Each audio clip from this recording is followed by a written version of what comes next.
Premièrement, je suis très heureuse d'être là. C'est ma première descente sur le terrain et je suis très ravie de le faire pour cette journée mondiale des zones humides. Le ministère porte très fortement cette thématique des zones humides puisque les temps nous montrent que ce sont des territoires qui sont absolument à conserver.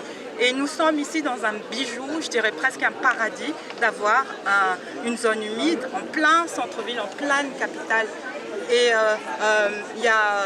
je crois que la gestionnaire des lieux l'avait dit tout à l'heure, c'est le plus petit site Ramsar au monde.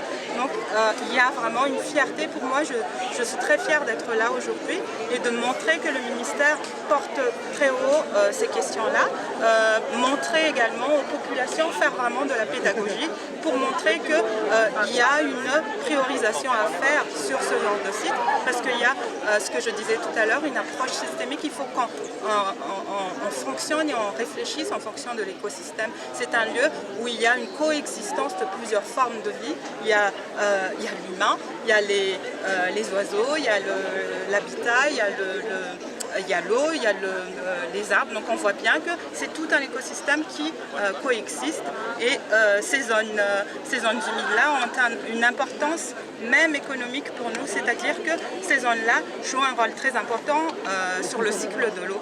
C'est-à-dire que c'est ces zones-là qui vont capter le plus d'eau. On l'a vu quand Tana était sous l'eau. Donc il y a un besoin absolu de protéger ces sites parce que notre survie, la survie de nos sociétés dépend complètement de ces zones en question. Donc ça fait vraiment partie des priorités du ministère.